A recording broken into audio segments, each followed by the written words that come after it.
Hermanos, Dios los bendiga a todos en el nombre del Señor Jesucristo. Amén. El título de la prédica del día de hoy es La oración que agrada a Dios, segunda parte. Y tal como indica, continuamos la entrega de la semana pasada. Yendo ahora específicamente a la primera parte del texto, que fue nuestra lectura bíblica ubicada en versículo 2 de Lucas capítulo 11. En la primera parte de esta entrega dimos una especie de tour, ¿no?, por varios pasajes bíblicos con el mismo objetivo educativo del día de hoy. Ahora, la pregunta sería, ¿no?, ¿cuál es dicho objetivo?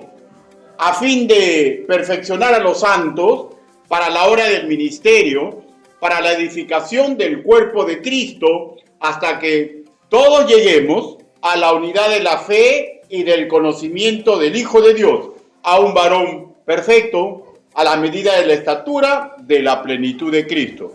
Registrada en Efesios capítulo 4, versículo del 12 al 13. Hermanos míos, pues es sumamente importante que recordemos estas cosas, ¿ya?, para optimizar nuestra correcta relación con el Altísimo, y también para cuando alguien se sume a nosotros, porque puede ser que tenga una perspectiva incompleta o errada, diferente al ABC de las doctrinas básicas, y ahí es cuando tenemos que poder ayudarlos a comprender. El día de hoy hablamos de la oración.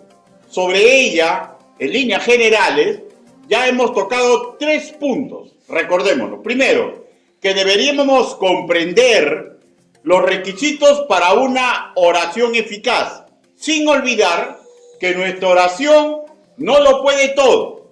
Y nos adentramos en Santiago capítulo 5, versículo 16 en su segunda parte, que a la letra dice así: la oración eficaz del justo puede mucho. El segundo punto que tocamos fue que deberíamos pedir de acuerdo a su voluntad, en base a 1 de Juan capítulo 5, versículo 14, donde el apóstol escribió así: y esta es la confianza que tenemos en Él, que si pedimos alguna cosa conforme a su voluntad, Él nos oye. Y cerramos con el tercer acápite, que la oración eficaz es un producto exclusivo al nuevo nacimiento, un derecho logrado no por méritos nuestros, sino es un privilegio, parte de un paquete que se nos regaló mediante el trabajo vicario en la cruz del Calvario que realizó nuestro Salvador. Y en el transcurso de dicha prédica de la semana pasada enfatizamos que si bien la oración es un privilegio, y esto es donde a veces muchos de los creyentes tienen que comprender, si bien la oración es un privilegio, a su vez genera responsabilidad para que sea efectiva, pues requiere que quien ora se alinee a los mandamientos de Dios y a que viva una vida agradable para Él. Si no, hermanos míos, es solamente literatura lo que está expresando nuestros labios.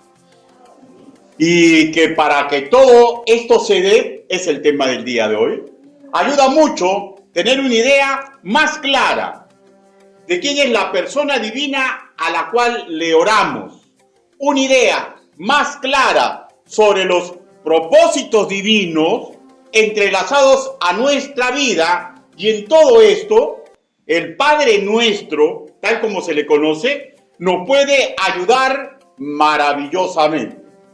Antes de entrar a discernir sobre parte del versículo 2 de Lucas 11, hay un asunto cultural que nos servirá en el desarrollo de la explicación que hoy se dará. Que si bien es cierto, lo que leemos en castellano, ¿no?, del Nuevo Testamento, fue traducido del griego koiné, el idioma con que generalmente se comunicaban los de la comunidad judía era el hebreo y el arameo. este último idioma fue el cotidiano entre los galileos. Ahora, y Jesús y 11 de sus discípulos, fuera del Iscariote, el traidor, ya, 11 de sus discípulos lo fueron galileos. Por tanto, podríamos perder la riqueza del significado real de algunas palabras que ellos dijeron en sus conversaciones si no consideramos dicho idioma. Y aquí puntualmente tengo en vista lo que en castellano, en nuestra Reina Valera 1960 y en otras, ya leemos Padre. En griego es una transliteración pater, que simple y llanamente significa padre o patriarca y punto.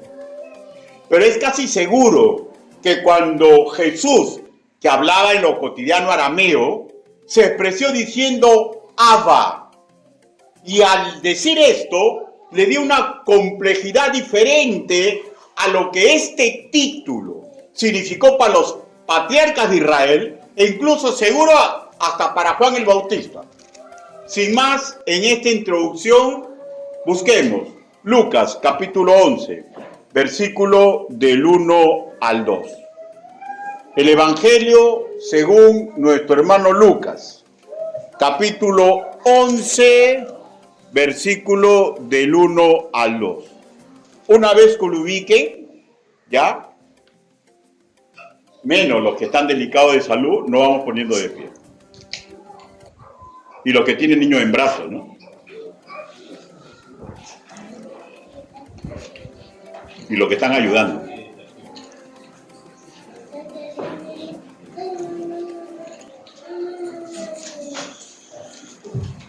¿Lo tenemos, hermanos? Lucas, capítulo 11, versículo del 1 al 2. La palabra de nuestro Señor dice así. Aconteció que estaba Jesús orando en un lugar, y cuando terminó, uno de sus discípulos le dijo, Señor, enséñanos a orar, como también Juan enseñó a sus discípulos. Y le dijo, cuando oréis, decid, Padre nuestro que estás en los cielos, santificado sea tu nombre, venga tu reino, hágase tu voluntad, como en el cielo, como en la tierra. Todos a mi voz. Versículo 2. 1, 2, 3. Y le dijo, cuando oréis, decid, Padre nuestro que estás en los cielos, santificado sea tu nombre, venga tu reino, hágase tu voluntad, como en el cielo, así también en la tierra. Palabra de Dios. Inclinen su rostro y permítanme que lo dirija en una oración congregacional. Bendito Padre Celestial, todos los que escuchan este mensaje deben comprender a cabalidad que no existe ser humano digno de predicar ni enseñar sus evangelios. Señor, pero permita que lo que he discernido, que lo que he investigado y he plasmado en esta prédica, Señor, cautive el corazón herido o alegre de los que escuchan. Ayúdelos, Padre, para que recuerden o aprendan, de acuerdo al caso, lo maravilloso que es su palabra. Ayúdenos, papito lindo. Así le pedimos, así le suplicamos, en el nombre bendito del Señor Jesucristo. Amén. Por favor, tomen asiento. Cuando estuve formulando esta prédica, la primera interrogante que vino a mi ser fue la siguiente. ¿Por qué los judíos le pidieron que les enseñe a orar? Porque, hermanos, esto es para admirarse, ¿ya? Porque ellos oraban desde niños, ¿ya? Y usaban las enseñanzas típicas a su pueblo, enseñadas y practicadas por los píos patriarcas y los profetas. No, recordemos que era llamado el pueblo del libro. Pero si nos ubicamos en el contexto situacional en que se dio esta pregunta, como en otros bolsones históricos de Israel, se había perdido en ese momento y en otras épocas históricas, se había perdido una perspectiva correcta. Por ejemplo, recordemos el desconcierto y mal ejemplo que dieron muchos sacerdotes en la época de Malaquías, ¿no? Yo sé que usted ha leído Malaquías, ¿no? Explico. Estos sacerdotes sabían quién era Yahvé, pero habían perdido la perspectiva y conexión correcta y no respetaron su estatus de padre de toda la creación, su estatus de ser su redentor, su sustentador y ser autoridad suprema. De hecho, estos sacerdotes le oraban con un excelente vocabulario, porque eran personas sumamente cultas, pero no le daban el honor ni el respeto que merecían. La vara para medir este asunto, escúcheme ya, son las obras que realizamos y la motivación que tenemos para hacerlas. Y la motivación que tenemos para hacerlas. De otro lado, Tertuliano, apologista de la iglesia primitiva a finales del siglo II, enseñaba que Jesús trajo un nuevo orden y método de oración y le dio a sus discípulos algunas instrucciones y direcciones con respecto a ella, mucho mejor de que los judíos en aquel entonces tenían.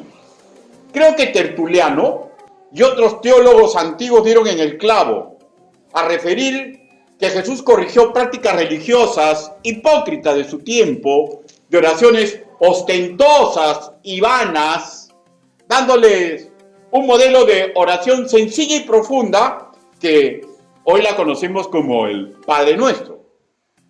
Sobre ese modelo correctivo que conocemos, el Padre Nuestro, el pastor bautista John Hill, mucho más antiguo que Spurgeon, ¿ya?, se expresó así: Cristo no pide orar en esas mismas palabras. Fin de su comentario. O sea, esto es en alusión a que solamente fue un ejemplo perfecto de cómo orar. Ahora, la vertiente de la prédica del día de hoy no va por ahí ya, y tampoco por los obsequios materiales que podemos obtener o bloquear mediante nuestras oraciones. Eso va a ser tema de la última exposición cuando toquemos el versículo 3 y 4. La vertiente del día de hoy es que apreciemos una utilidad que pocas veces es puesta sobre el tapete, que pienso que nos puede ayudar en dos vertientes. Primero, mejorar en servidumbre hacia Él. Escuchen ya, mejorar en servidumbre hacia Él, aunque no obtengamos peticiones, ruegos o súplicas por los cuales oramos con mucha fe y esperanza. ¿Ya? Por ejemplo, ¿no? Yo estoy enfermo, ¿no? Y puede hacer que yo le ore con mucha fe y esperanza que me sane. Pero Él puede hacer que decida que no voy a sanar. Pero si yo oro discerniendo lo que implica el Padre Nuestro, porque me lo he metido en mi tutuma, hermano, no va a decaer mi servicio. No va a decaer mi mayordomía, pese a que no me dé lo que mi corazón desea. Y lo segundo, vamos a obtener paz. La paz que Él promete es superior a cualquier cosa tangible que podamos obtener. Y aquí es donde muchos creyentes fallan. Porque piden y piden y piden. Y cuando no le dan lo que su corazón saludablemente sabe que es correcto, decaen en su mayordomía y en la paz que Dios ha prometido. La paz que Dios promete no tiene nada que ver con obtener cosas. Continuemos. Hoy vamos a tocar del versículo 2 solamente 2 puntos por una cuestión de tiempo, y si Dios lo permite, la semana que viene tocaremos los 2 más que faltan. Primer punto. El versículo 2 de Lucas capítulo 11 nos recuerda el privilegio tan especial que tenemos los nacidos de nuevo con nuestro Dios. Primer punto. El versículo 2 de Lucas capítulo 11 nos recuerda el privilegio tan especial que tenemos los nacidos de nuevo con nuestro Dios. Y volvemos a leer, versículo 2 en su primera parte. Y le dijo, cuando oréis decir así, Padre nuestro que estás en los cielos. Padre nuestro que estás en los cielos. Ya no más. Los patriarcas israelitas no tuvieron, hermanos míos, el problema de hipocresía, pomposidad y vaciedad clásico de la época de Malaquías, ni en la época tardía de los últimos fariseos. Por ejemplo, ¿no? Noé, Job, Abraham, Jacob, Moisés y los profetas oraban en forma adecuada, agradando a la divinidad, pues pese a sus defectos y falencias humanas, como usted y yo los tenemos, ellos vivían en el temor a Jehová y así realizaron proezas personales y tribales. Por ejemplo, un botón. Un siervo temeroso de él, ¿ya? Sabe orar hasta por quienes lo tratan mal, ¿ya? Ahí está el ejemplo registrado en Job capítulo 42, versículo 8, del efecto de la oración a favor de 3 amigos, entre comillas, que lo tildaron de pecador y se comportaron con él sin pizca de misericordia. Pero sabemos, ¿no? Dios dijo, por la oración de mi siervo Job, a ustedes lo voy a perdonar. De hecho, Job no fue perfecto para nada, ¿ya? Para nada. Como no existe ser humano perfecto. Pero Job tenía sumamente claro la majestuosidad, el señorío y el donaire de Yahvé. Y lo conveniente, escúcheme por favor, y lo conveniente de vivir pegado a sus métodos. Por ejemplo, el perdonar antes de acercarse al Altísimo para así lograr el favor divino. Y por igual, todos los excelentes siervos que ministraron en el Antiguo Testamento no fueron para nada perfectos. Todo lo contrario, eran recontra fallados, hermanos míos. Pero tuvieron estas cosas sumamente claras. Con respecto al título que le daban de padre, ellos le llamaban padre con la siguiente connotación, que era el creador y era el redentor de Israel. Busque Isaías capítulo 63, versículo 13, pero 16 sin perder el Evangelio según nuestro hermano Lucas. Isaías. Un poquito atrás, llega usted y va a encontrar seguro Lamentaciones, sigue para atrás Jeremías, un poquito más atrás Isaías. Isaías capítulo 63. ¿Lo tenemos? 63, versículo 16. Miren lo que dice Isaías, ¿ah? Pero tú eres nuestro Padre. Si bien Abraham nos ignora e Israel no nos conoce, tú, oh Jehová, eres nuestro Padre, nuestro Redentor perpetuo es tu nombre. ¿Ya? O sea, ellos tenían claro, pero la connotación que ellos le daban era, es mi Padre porque es mi Creador y porque es mi Redentor. O sea, alguien que me ha creado, alguien que me ha redimido, que me ha sacado de la esclavitud. O sea, ya, entonces, ¿qué resulta? Y este convencimiento de ese estatus sobrenatural, pero a favor de ellos, los orilló con naturalidad a tener temor de Jehová. Hermano, y hay pregunta, ¿qué es temor de Jehová? Escúcheme y grábeselo, guárdelo en su corazón. Es un respeto reverente por su visión de vida, para nuestra vida, por sus mandatos ante lo que nosotros queremos hacer y sus pareceres sobre lo que a mí me parece. Pero ojo, estas cosas con una pizca de miedo,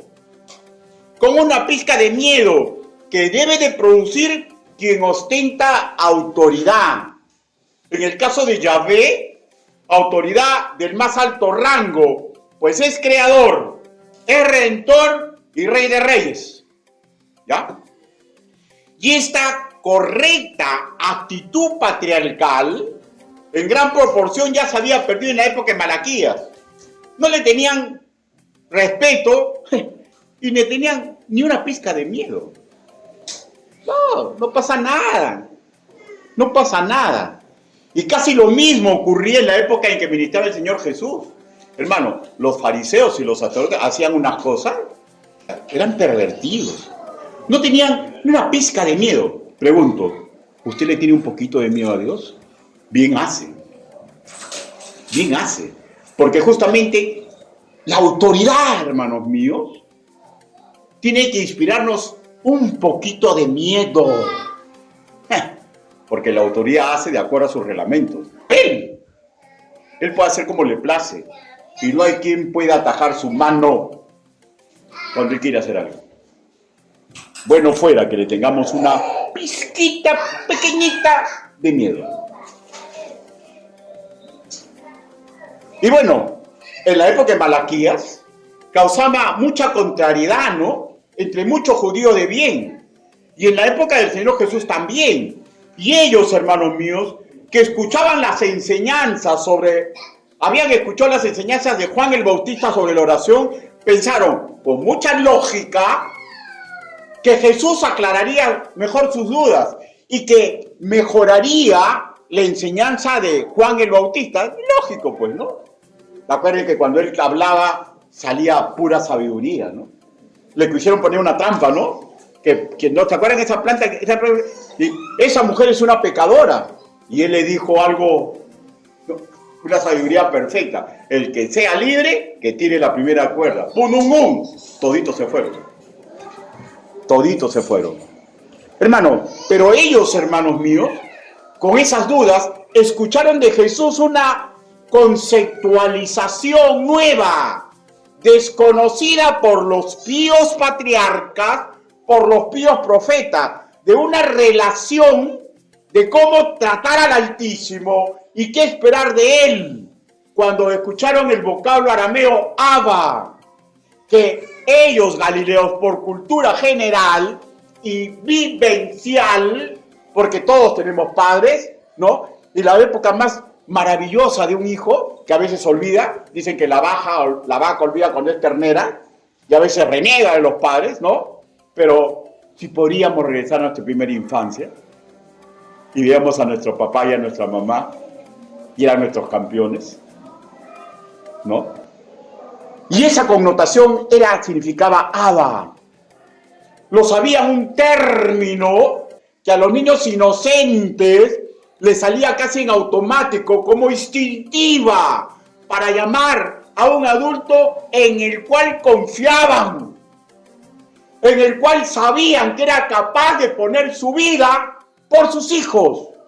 Pues esos niños sentían en su alma una intimidad natural que cuando no está pervertida por el pecado ni por las experiencias de la vida, ya es natural que uno sienta hacia un padre terrenal.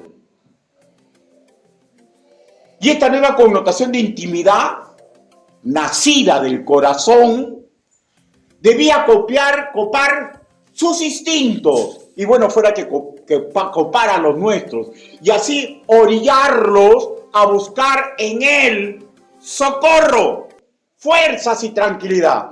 Fue lo que, por ejemplo, se dio con Jesús en el momento más angustiante. Escúcheme, ¿alguno de esta sala podrá decir que fue más fuerte que Jesús? ¿Alguno de esta sala podrá decir que tendría más fuerza emotiva?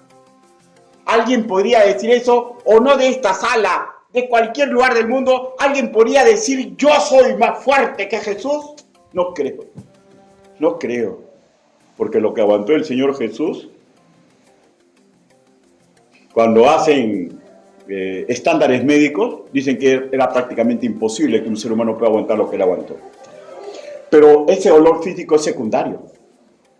¿Saben lo que más le dolió al Señor Jesús? Él por siempre ha sido Dios y por siempre lo será. Pero él sabía que cuando llegaba ese suplicio iba a ser un momento indeterminado que él iba a separar del Padre y del Espíritu Santo. Porque Dios, Espíritu, no puede albergar ni un poco de pecado. Y fue un momento indescriptible. ¿Y saben cómo sufrió él? Recordemos, por ese hecho. Muchos dicen, no, él estaba así porque venía la crucifixión y le iba a doler. Hermano, a veces los dolores del alma duelen más que los dolores físicos. Y usted lo sabe. Y yo también. Y yo también. Marcos, capítulo 14, versículo 36. El Evangelio según nuestro hermano Marcos. Capítulo 14, versículo 36.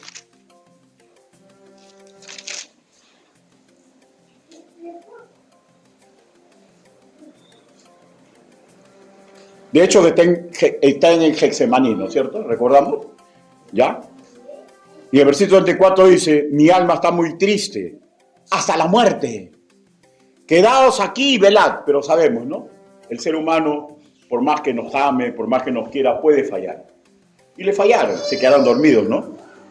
Y vamos a ver cómo él oraba. Y decía, Abba Padre, todas las cosas son posibles para ti. Aparta de mí esta copa, mas no lo que yo quiero, sino lo que tú. Abba Padre. Como dicen los centroamericanos, papaíto. Como dicen melosamente, pero sin maldad, los niños en algunas zonas del Perú. Papito. Papito. ¿Usted recuerda cuando era niño? De repente no. Pero ¿recuerda usted cuando su hijo era niño? ¿Recuerda cuando era un bebito y se hacía una travesura? ¡Pum! Que todo el mundo... ¡Oh! ¿Dónde corre el niño? ¿Se corre a esconder? Va como un rayo al papá o a la mamá. Papá, mamá, ayúdame. Usted le va a dar. De alguna forma lo va a corregir, pero en ese momento no lo hace. Y el instinto de ese niño es correr al padre. Amen a sus padres, respétenlos. Yo ya no los tengo. Ya Dios se los llevó. Amen y respeten a sus padres. Porque es un dolor en el corazón mancillarlos. Recuerde cuando usted era un niño. Enséñele a su esposo, a su esposa. Enséñale a sus hermanos a que amen y respeten y le den honor a sus padres. Continuemos. Y él le dijo, Abba Padre. Abba Padre.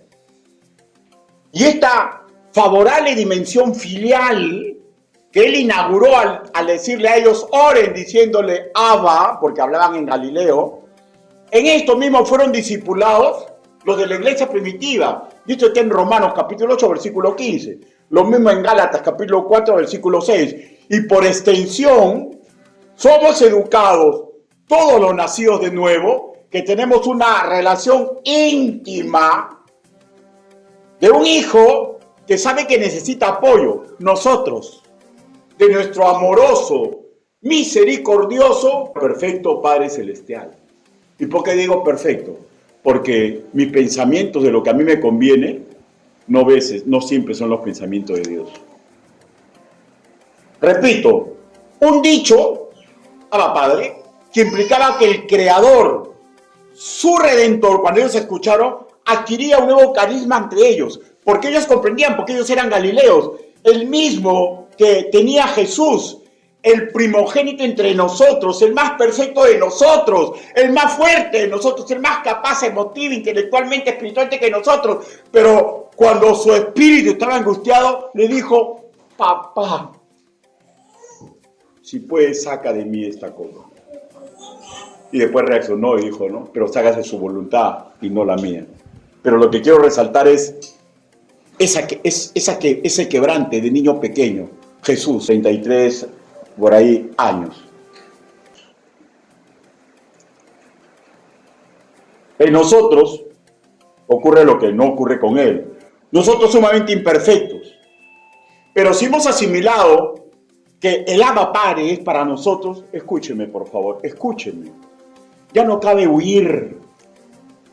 Ya no cabe escondernos ante nuestros errores pecaminosos, porque Dios todo lo ve. Hermanos míos, no cabe huir. No cabe huir, porque de Dios no podemos huir. cuando hemos cometido algo pecaminoso, va a venir consecuencia de ese pecado. No cabe ya para nosotros huir, no cabe escondernos, porque estos son emotivas inútiles.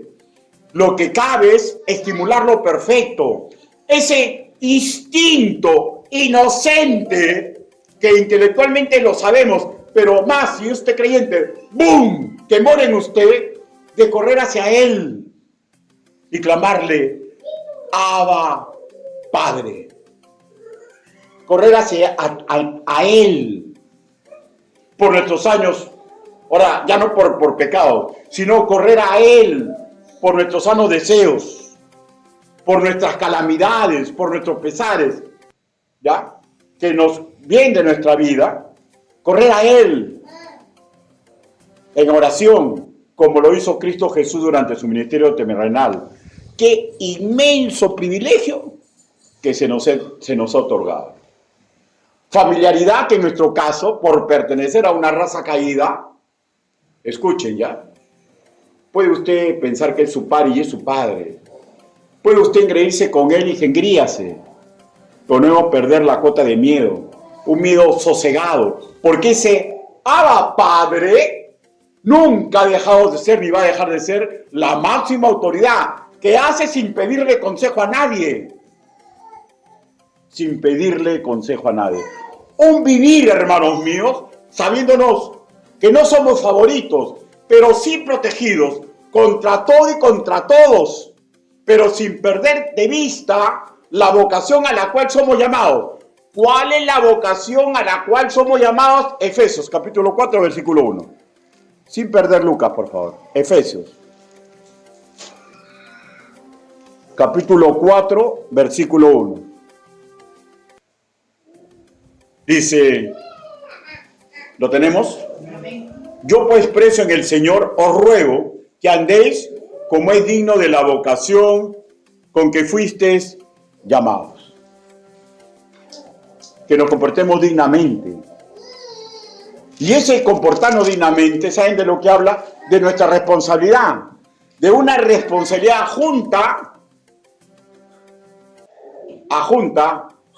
a esa intimidad que el Señor nos ha regalado. Hermanos míos, muchos de nuestros fracasos, y después decimos Dios no existe, decimos Dios es malo, es porque estamos en un proceso, ¿ya? Porque Dios si quisiera, como me hizo a mí, ¿no? A mí, hermano, ustedes saben que yo fui mi pasado, ¿no? Conmigo hizo un milagro, hoy día sí, mañana no, y se terminó. Multiforme, pero en otros no, Él tiene otro proceso.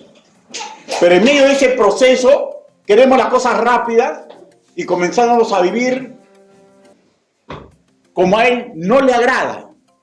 Y comenzamos a dejar sus mandamientos y matamos un proceso divino que el Señor está creando por nosotros. Y eso ocurre muy seguido, porque tenemos que vivir de acuerdo, como dice Efesios capítulo 4, versículo 1, de acuerdo a nuestro llamado. Hermano, si usted nació de nuevo, yo le decía para qué fue llamado, ¿ya? Usted fue llamado para, como hombre imperfecto o mujer imperfecta, alumbre con una luz que no es suya, en un mundo caótico que corre a su muerte. Esa es mi vocación, esa es la vocación de todo nacido de nuevo. Yo no puedo estar embarrándome con el pecado. No soy perfecto, lo reconozco, nunca voy a decir que soy perfecto, pero nuestra vocación es ser como la luna, que no tiene luz propia, pero sale en la noche oscura y refleja la luz del sol. En este caso, reflejar la luz de Cristo. Esa es la vocación a la cual fuimos llamados, dicho en forma poética. Y esto trae inmenso privilegio, pero la responsabilidad. ¿Cuál es la responsabilidad? Vivir agradándolo a Él y vivir sin pisotear sus mandamientos. O sea, las Escrituras nos educan para que nosotros, sus niños, desarrollemos también el instinto de agradar a nuestro Abba Padre, en imitación al primogénito entre nosotros, ¿ya? Pero para nada, repito, cimentarnos en actitudes melosas del Bobby, ni caprichosas del convenido, del que cree tener derecho a todo por ser hijo de alguien. Pues este papaíto amoroso que nos ha adoptado es perfecto y no se va a dejar timar por nosotros, ni se va a dejar chantajear, ni va a atracar las lágrimas de cocodrilo. Y no le interesa mi potente voz, no le interesa mi galanuría de juventud, no me interesa mi intelecto, porque hubo un rey que se jactó y lo volvió peor que un animal. Tengamos cuidado. Él hace como quiere y no va a aceptar ni caprichos, ¿ya? Ni tampoco timas del convenido. Recordemos que ni ahora como en el ayer se agrada de ópticas pervertidas, desagradables y aberrantes. Por ejemplo, lo que desarrollaron muchos fariseos de la época de Jesús, ¿no? Lo que les conté, ¿no? Y muchos sacerdotes que ya cité, ¿no? En la época de Malaquías. A ver, vamos a ver los sacerdotes. ¿Cómo se comportaban? Malaquías, capítulo 1, versículo 6. Último libro del Antiguo Testamento. Malaquías, capítulo 1, versículo 6. Miren lo que Dios escribe de ellos, ¿ah? O sea, una llamada de atención. O sea, así se habían vuelto estos sacerdotes, ¿ah? Miren. O sea, primero le habla lo normal, ¿no? O sea, lo que debería hacer, ¿no? Lo que debería hacer en alguien que está bien, está bien emocionalmente y que está bien espiritualmente, ¿no? Le dice, el hijo honra al padre. Pregunto, dejemos leer, ¿honra usted a sus padres? No, mi padre ya está muerto, mi madre está muerta. ¿Habla usted mal de ella? Cuidado. Porque se está pareciendo a estos sacerdotes. Miren lo que le dice. El hijo honra al padre y el siervo a su señor. Si pues yo soy padre, ¿dónde está mi honra? Y si señor, ¿dónde está mi temor? Dice Jehová de los ejércitos a vosotros, oh sacerdotes, que menospreciáis mi nombre y decís, ¿en qué te hemos menospreciado tu nombre? Esta es la clásica, ¿no? Cuando hacemos algo, pero yo me porto bien. Yo no. Ahora, y ellos no tenían excusa, ¿ya? Escúchenme, porque ellos sabían todos los nombres y los títulos de Dios, y eso voy a decirlo después. O sea, no hay excusa. Entonces, recordemos que llamarlo Abba Padre es una connotación nueva, un privilegio exclusivo para un nacido de nuevo, pero este privilegio acarrea responsabilidad de vivir en el temor de Jehová, como lo hicieron los patriarcas, los profetas israelitas y apóstoles de Cristo, sin engreimientos, pero con una pasión para mejorar su propia santificación. La oración del Padre Nuestro debería ser tomada como una clarinada de alerta, ¿ya? De que no hay salvación, escúcheme, ni poder divino en ningún acólito. ¿Saben lo que es un acólito? O sea, que anda con uno. Ningún acólito, vamos a buscar términos más coloquiales. Ningún hincha, ningún seguidor de Cristo, ni auxilio congregante en una iglesia, si no ha nacido de nuevo. La oración del Padre Nuestro, a su vez, debería ser tomada como una clarinada de alerta, que sin esta nueva filiación con el Hacedor, o sea, un nacimiento espiritual por intermedio de Jesucristo, nuestras oraciones, escúcheme, son simple cultura. Y cuando me preguntan, pastor, pero si la oración no tiene poder, ¿por qué enseñamos a los niños a orar? Para que tengan cultura, pues. Para que cuando vengan a Cristo ya tengan la cultura. Porque sin esta filiación, nuestras oraciones son simple cultura. Son rezos, son poemas. Es filosofar humano de deseos y peticiones que cualquier ser humano tiene en su corazón. Lo que nos acerca a la siguiente punto que habla de una responsabilidad. Punto número 2. El versículo 2 de Lucas 11 nos recuerda el testimonio del Padre Celestial que debemos cuidar.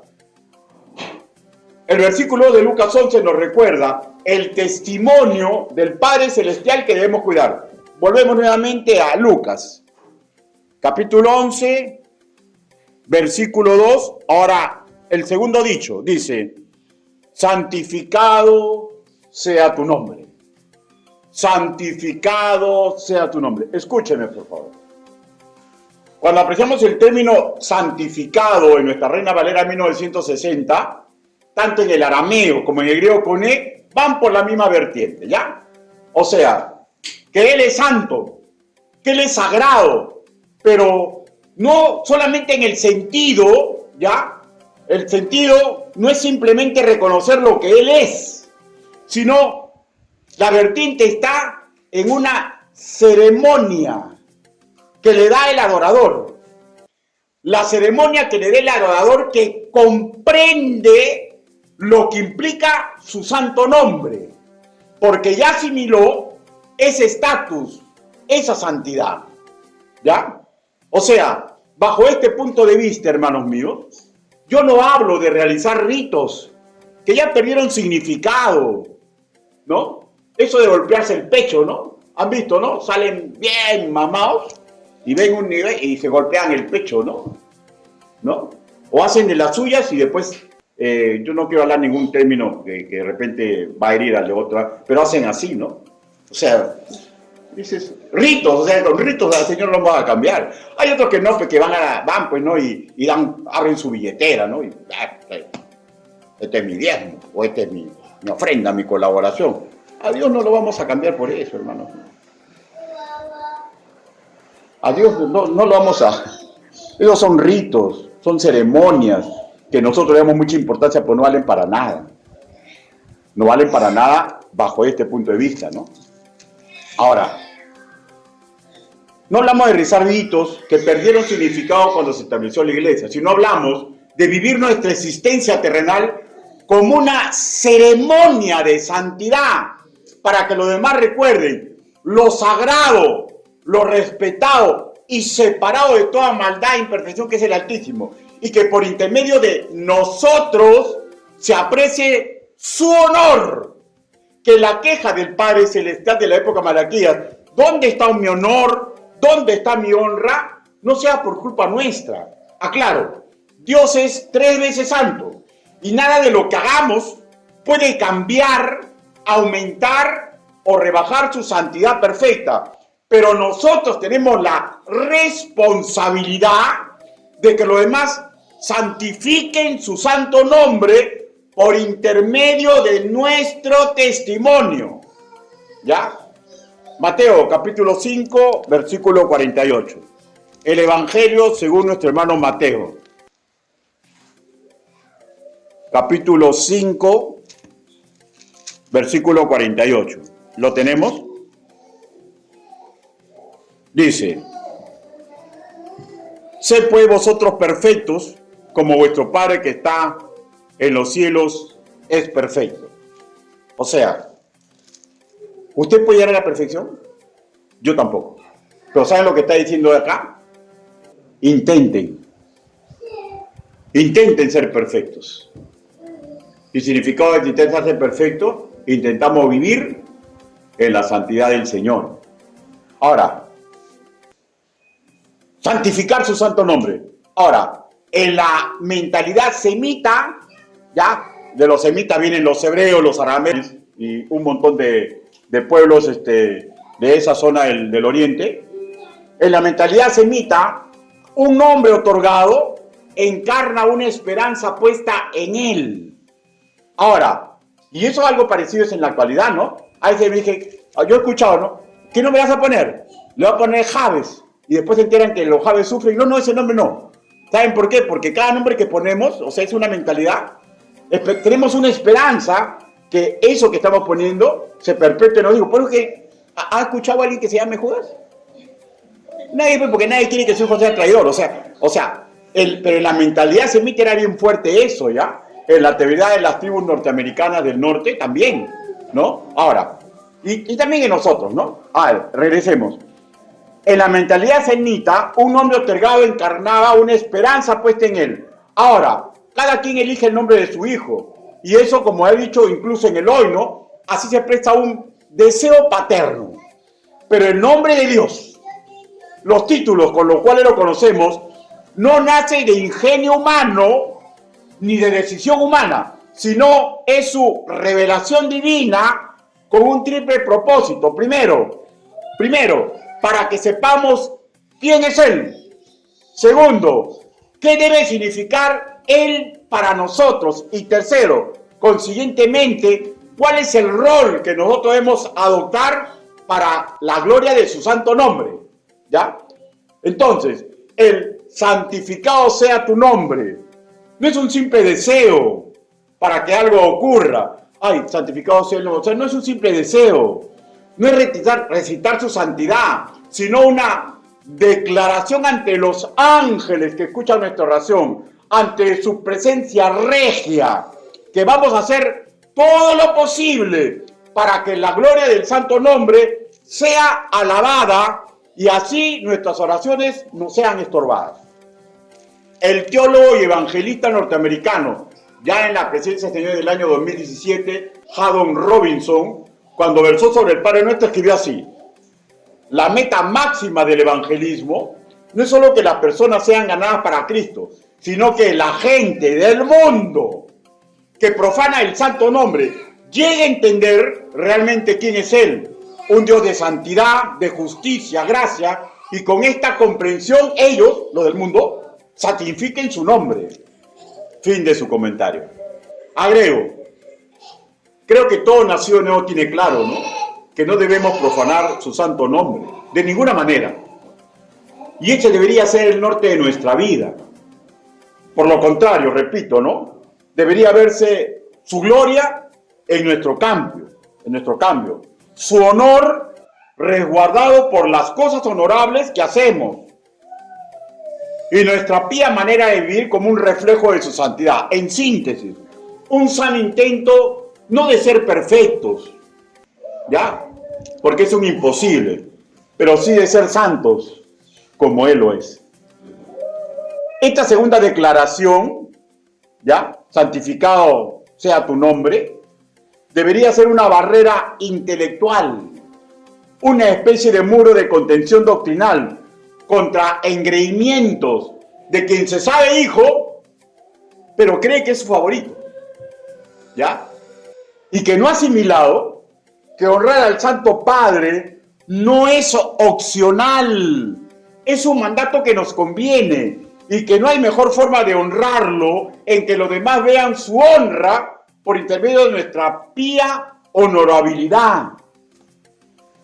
El maestro John MacArthur, que partió a la presencia del Señor el año pasado, cuando discernía sobre el Padre Nuestro, se expresó así: llevar una vida que santifique a Dios, inicia en el corazón.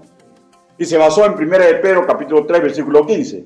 Santificad a Dios, Señor, en sus corazones. Pastor, ¿y cómo santifico de mi corazón? Escúchenme. Hay que entregarle nuestras ideas. No, yo puedo estar con cualquier mujer. No, no puedes. Tiene que ser tu esposo. Entregarle tus ideas. Hay que entregarle nuestras emociones. No puedo. Todo lo puedo es en Cristo Jesús que te fortalece. Fortalecerme en Él, mis sentimientos. Pero yo amo a esa mujer. Voto baba por ella. Pero la Biblia te dice que es yugo desigual. Déjalo ahí. Tus sentimientos. Y tenemos que entregarle nuestros proyectos. Ya estoy viejo. Estoy cansado. ¿Qué hago pastoreando? ¿Qué hago? ¿Qué si estoy enfermo? ¿Para qué? ¿Para qué? Mejor me dedico a mi vida, ¿no? Hablo con mis hijos. Le digo, bueno, hijito, ustedes ahora trabajan. Miren, mi economía es tal, ¿no? Ustedes cúbrame lo que me dan en esa iglesia. Y dejo de trabajar. No. ¿Saben por qué? No por la plata. Porque debo respetarlo y amarlo con mis proyectos. ¿Ya? Debo amarlo y respetarlo con mis proyectos. Así santificamos a Dios, el Señor, en nuestros corazones. Y él explicó que esto significa una constante conciencia de la presencia de Dios en nuestra vida. Fin de su comentario. Le voy a dar una aplicación práctica, ¿ya? A ver, ¿cuántos son deportistas acá? No levanten la mano. Con muchos les gusta el fútbol, bacán. A otros les gusta el béisbol, bacán. A otros les gusta, ¿qué deporte les gusta? Ay, a uno les gusta la matemática, las olimpiadas matemáticas, bacán. El ajedrez, bacán. Cualquier cosa. Ya, por dar una aplicación práctica, ¿ya? Quiero ganar ese partido y haré todo lo posible para vencer. Hasta ahí, está bien, ¿no? Es un dicho que puede darlo un incrédulo, como puede darlo un deportista creyente, ¿no? Escúchenme la diferencia. Pero si quien dice así, ama a Dios sobre todas las cosas, con toda su alma, con todo su corazón y con toda su mente, Mateo capítulo 22, versículo 36, cuidará su honor de Dios jugando limpio, ¿ya? Cuidará su honra honrando al árbitro del encuentro, así se equivoque. Cuidará su celebración y sus acciones ante la posible derrota, pues santificar el santo nombre del Padre Celestial implica acciones para que los demás se maravillen de lo que Él ha hecho contigo, de lo que Él ha hecho conmigo. Y esto es difícil, hermanos míos. Ahora usted dirá, ¿cómo el pastor sabe que para mí es difícil? No, yo sé que para usted es difícil porque para mí lo es. Para mí lo es. ¿Ya?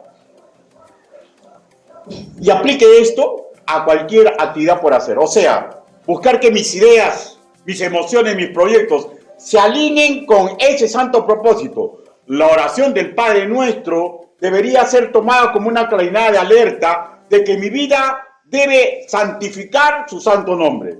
La oración del Padre Nuestro debería ser tomada como una claridad de alerta que sin buen testimonio y una vida apartada del pecado, nuestras oraciones serán simples rezos, poemas, filosofar humano de deseos, peticiones y nada más.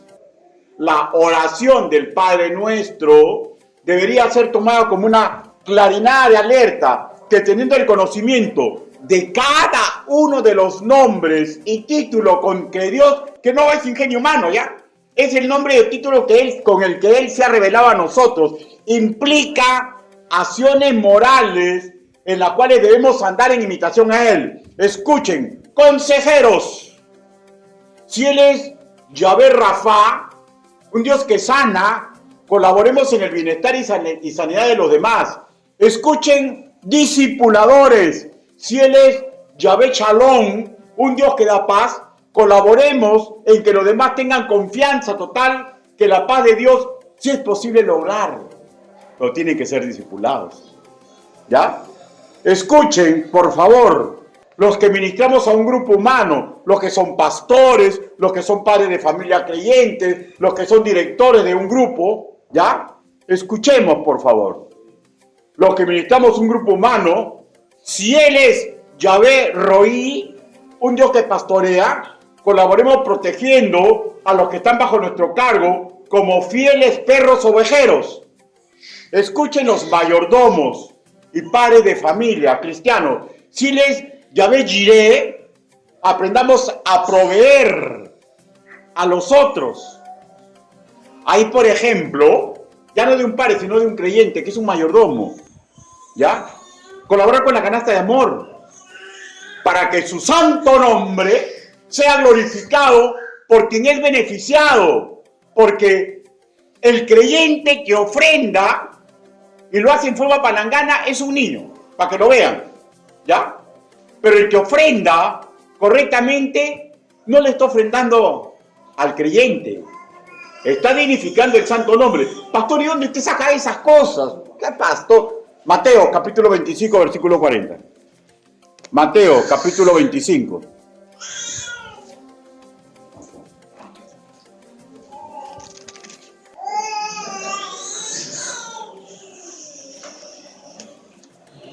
Todos lo hacemos para el Señor.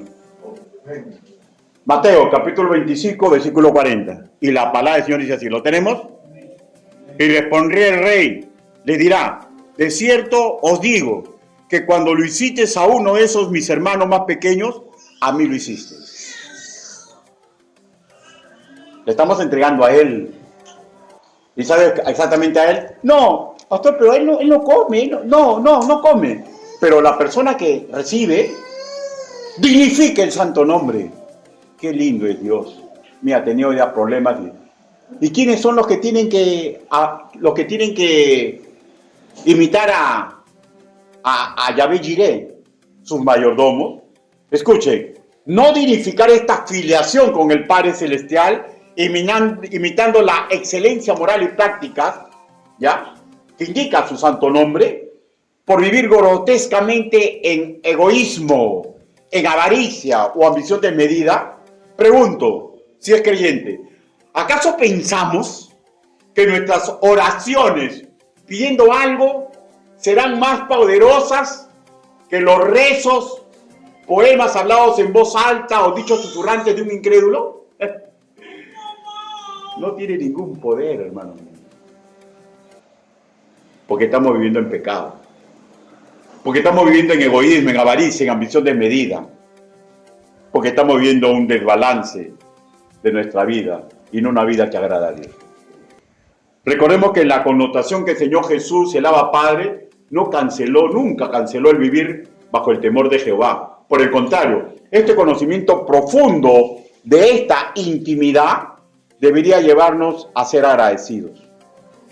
Porque el conocimiento se había oscurecido y Él le dio un nuevo impulso, orientado a que obedezcamos, a que Él nos ha enseñado las cosas grandes y profundas y que nosotros demos el paso de intimidad, como un amigo.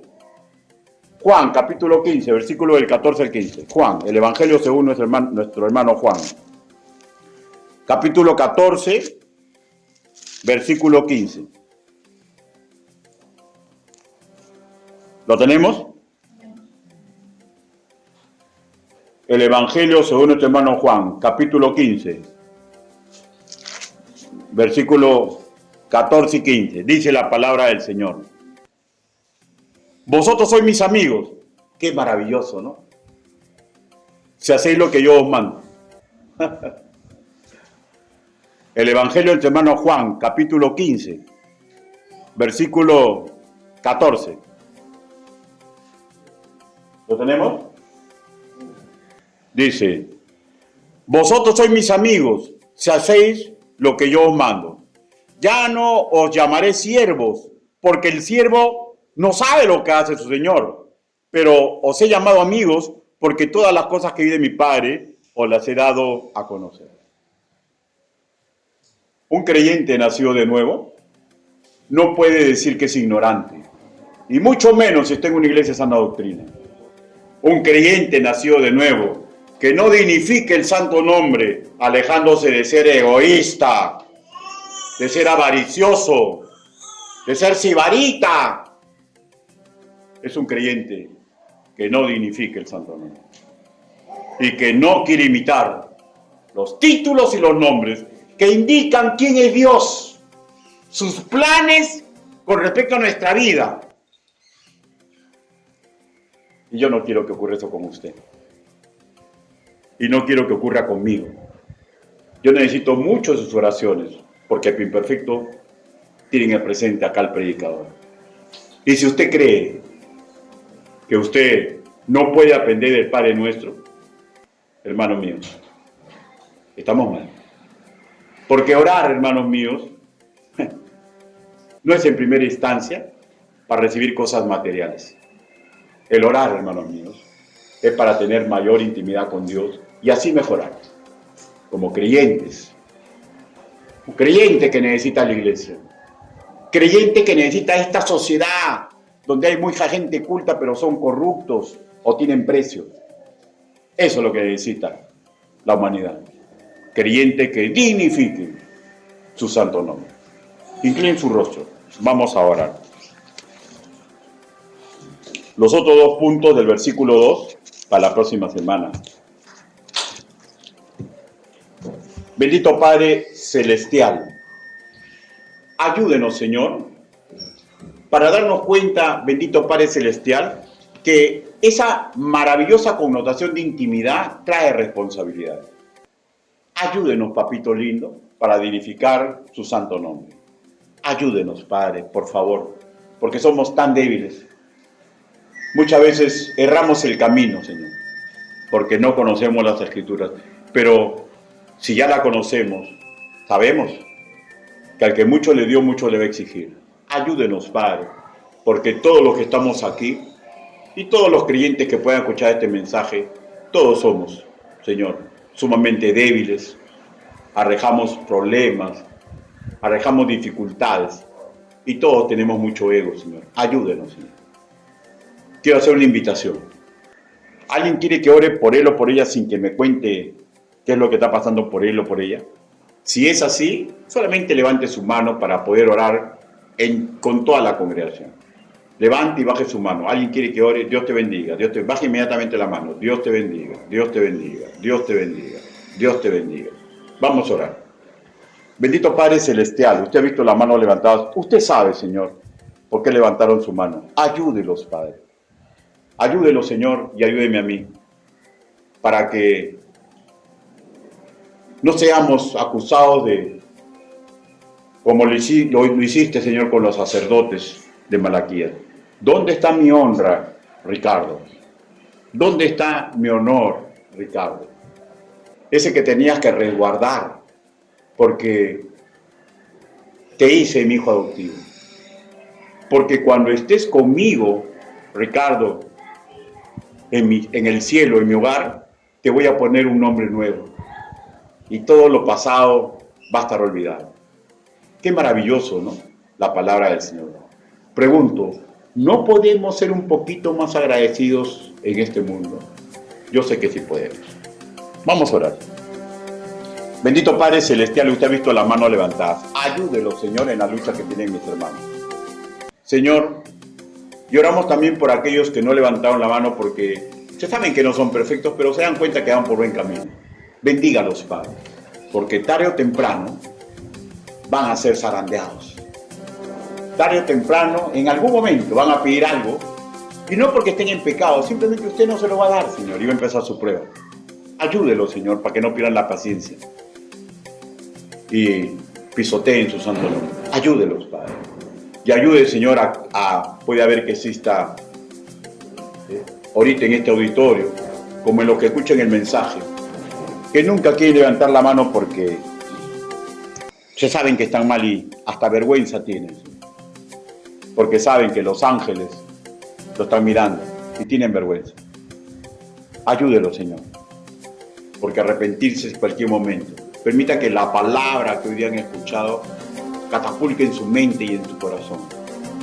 Ayúdenos a todos, Señor. Ayude a su predicador para que, Señor, recuerde la vocación a la cual usted me llamó y entregue mi fuerza, Señor, para la gloria y honra de su santo nombre. Así le pedimos, así le suplicamos, en el nombre bendito, precioso y poderoso del Señor Jesucristo. Amén. Hermanos, Dios los bendiga.